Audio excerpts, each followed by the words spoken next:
Aduh, buang kene, buang keto. Itu yang menyebabkan kita tekanan. Itu yang menyebabkan psikologis kita terganggu. Fisik bisa jadi masih kuat, tapi psikis kita terganggu. Ketika psikis terganggu, imunitas kita terganggu, maka penyakit akan semakin dekat dengan kita. Maka benar leluhur kita. Kalau ada musibah, ngeneng-ngening, sabar di rumah, dekatkan diri dengan keluarga, dekatkan diri kita dengan ide Sang Yang Widiwasa, maka secara tidak sadar bencana musibah ini akan berlalu. Dan kita akan siap survive kembali menjalani kehidupan ini. Umat sedharma yang berbahagia. Dalam pustaka kitab Itihasa Ramayana menyebutkan, tidak ada bakti yang sia-sia.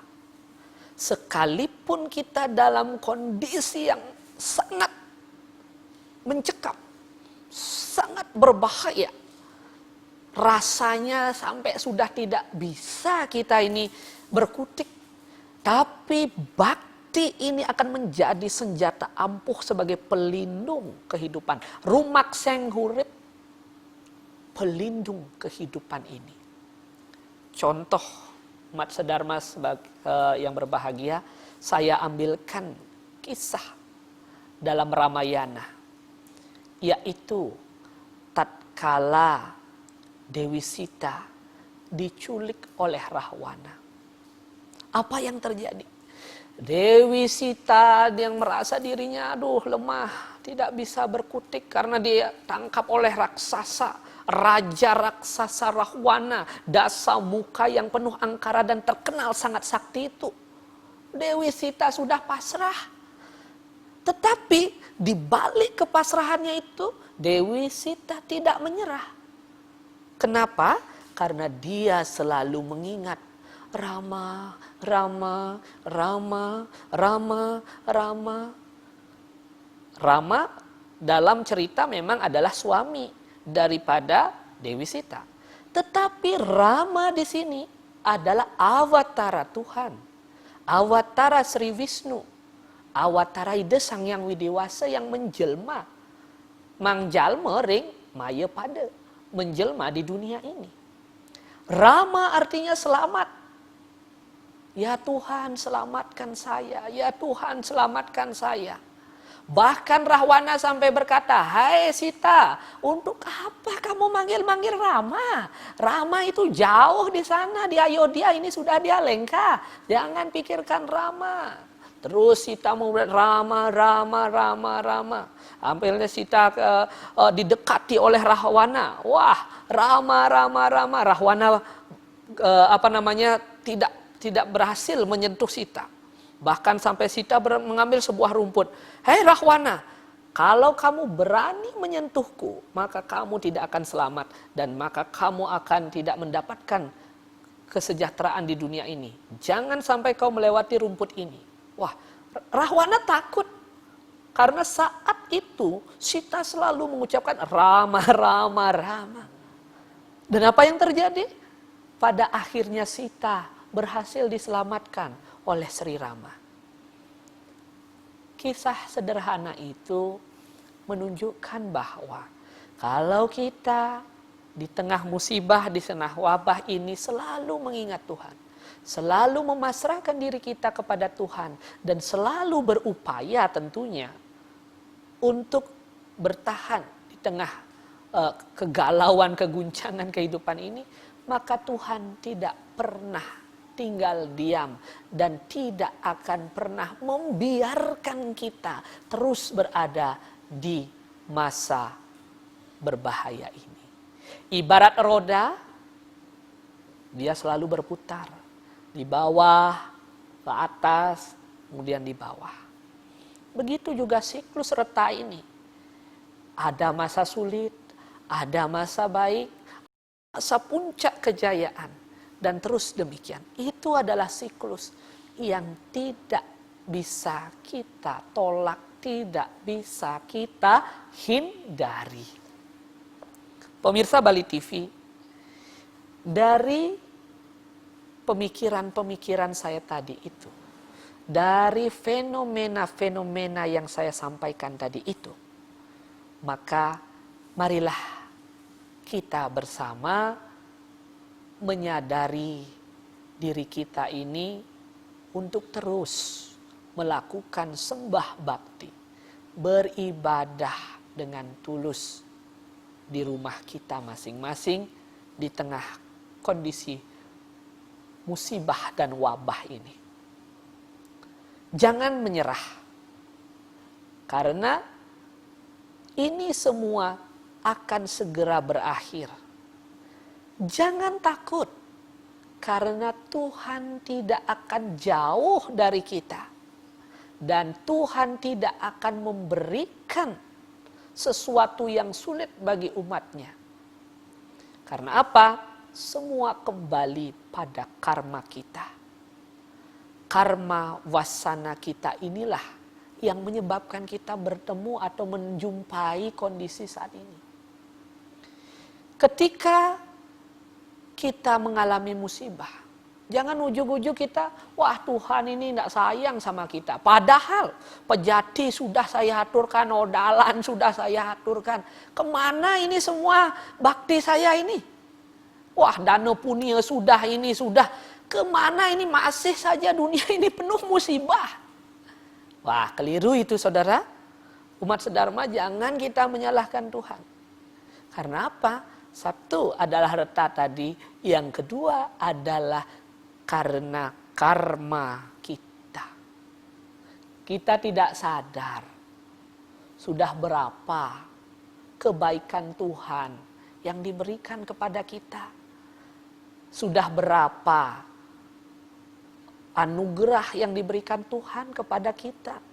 Kita tidak sadar saking banyaknya ada anugerah itu. Yang kita sadari apa? Kengken carane cang pang tetap hidup. Bagaimana caranya saya agar tetap hidup? Oh saya harus rajin kerja, saya harus dapat uang banyak, saya harus dapat. Ya, mengejar materi. Materi itu penting, penting. Harta itu penting. Tetapi jangan sampai lupa bahwa kita adalah insan-insan yang berasal dari Tuhan. Harta, materi, kekayaan, kesehatan semua berasal dari Tuhan. Kita terikat oleh lingkaran karma pala reta yang diciptakan oleh Tuhan. Maka dari itu, harta, kekayaan, kesehatan itu tidak langgeng di dunia.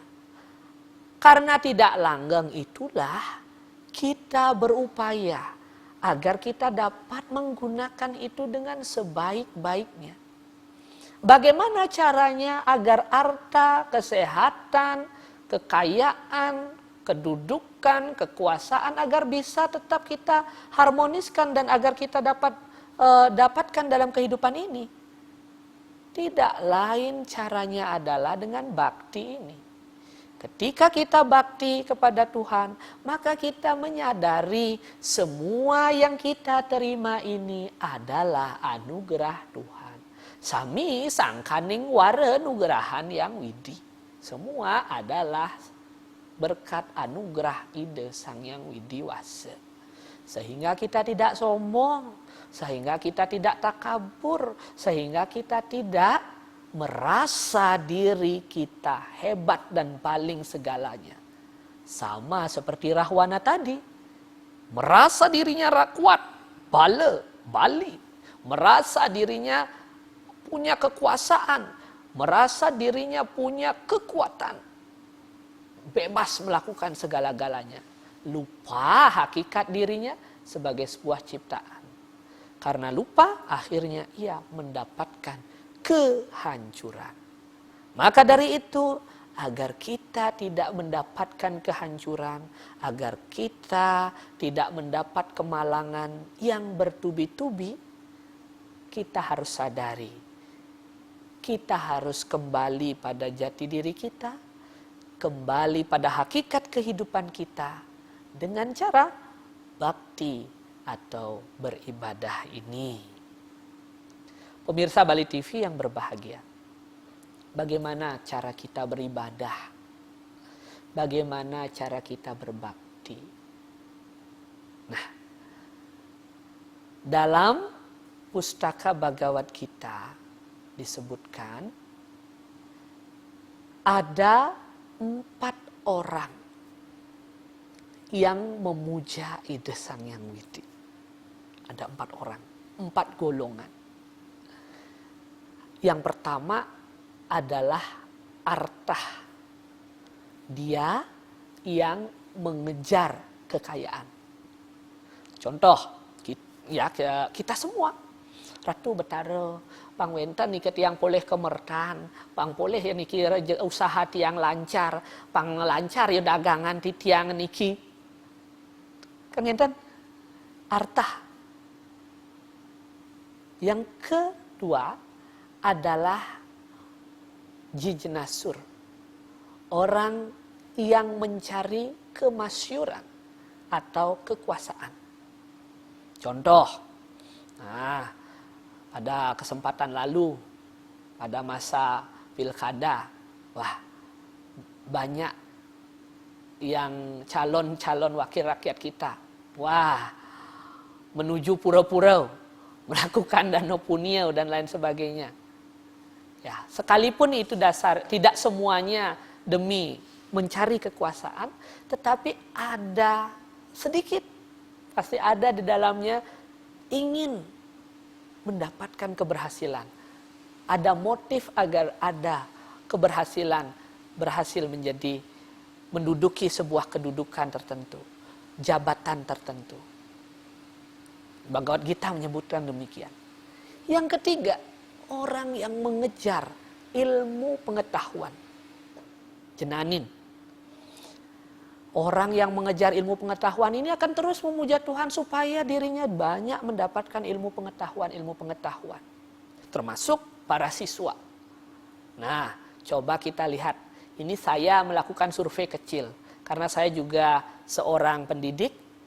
Ketika ulangan umum tiba, ketika ujian tiba, padmesana sekolah penuh sesak, canangnya banyak, murid-murid berduyun-duyun ngaturang sembah bakti, memuja Ida Sang Hyang Widi, Sang Hyang Aji Saraswati, pang lulus ujian. Nah, ini bukti kecil, ya.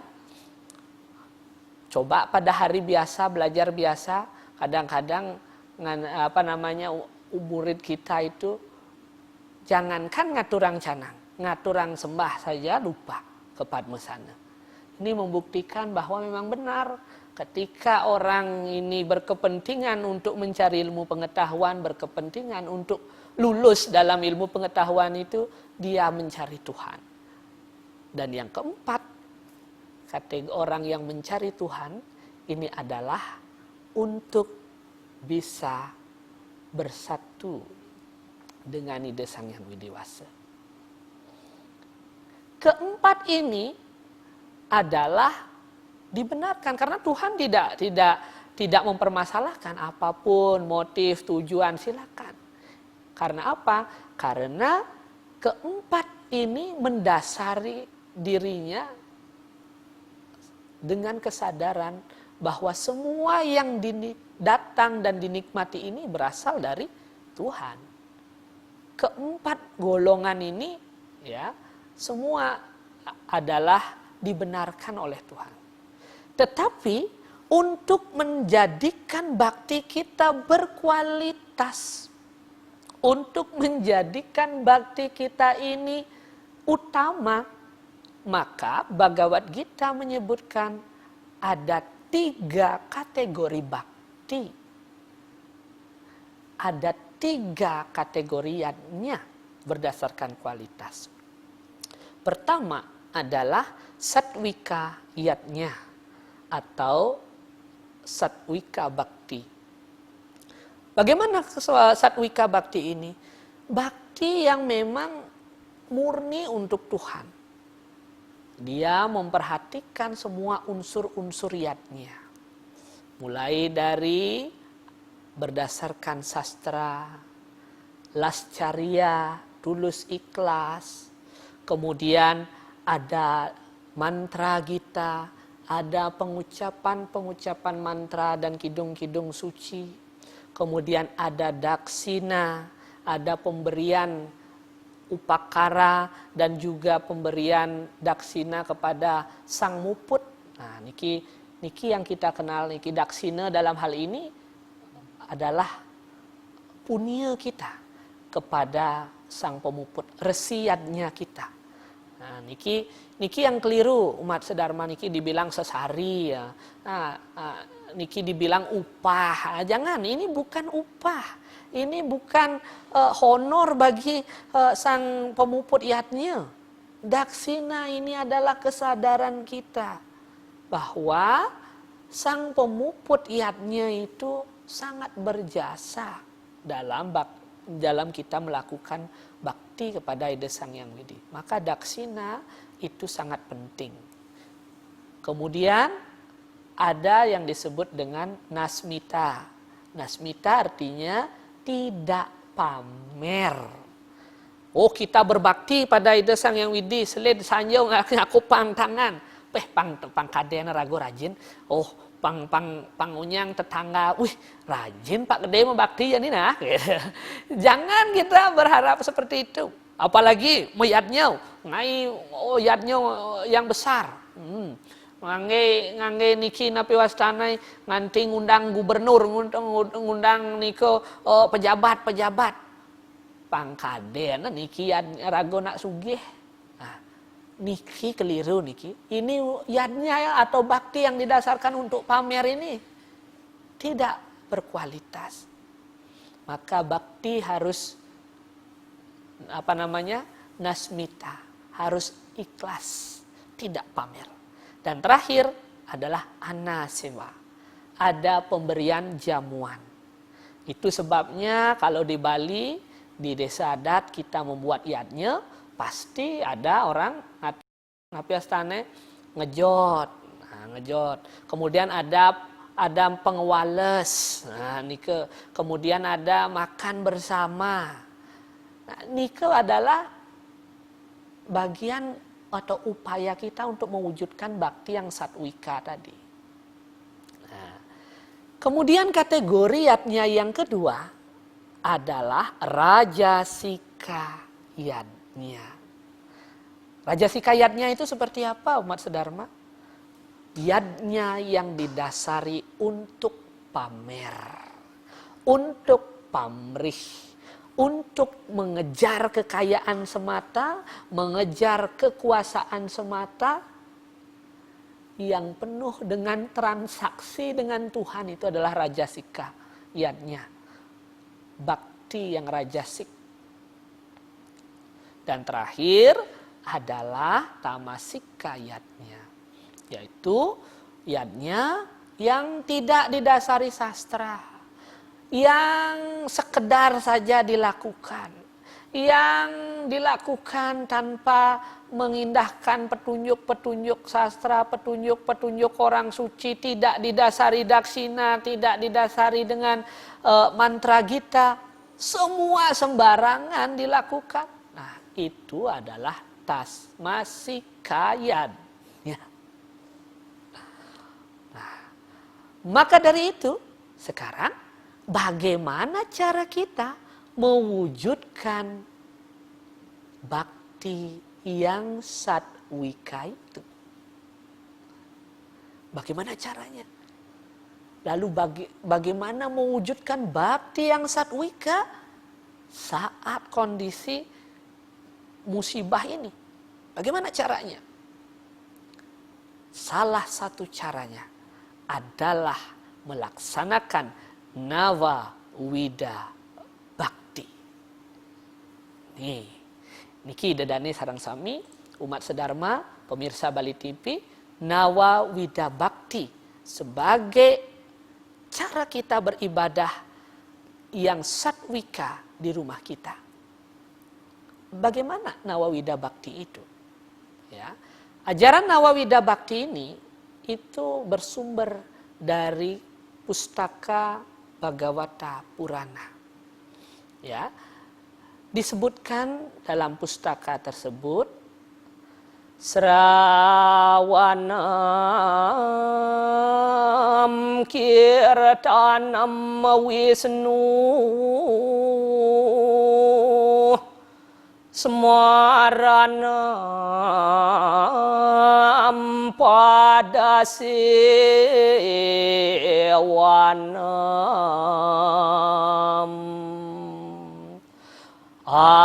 Arcanam Wandanam Dasyam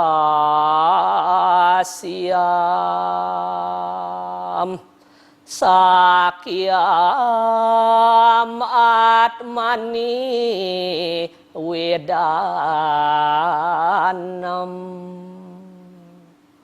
Ada 9 cara kita berbakti kepada ide Sang Hyang Widiwasa. Yang pertama disebut dengan Srawanam. Yang kedua adalah Kirtanam. Yang ketiga Semaranam. Yang keempat adalah Padasewanam. Yang kelima Arcanam. Yang keenam adalah Wandanam. Yang ketujuh adalah Dasyam. Yang kedelapan Sakyam. Terakhir adalah Atmani Wedanam.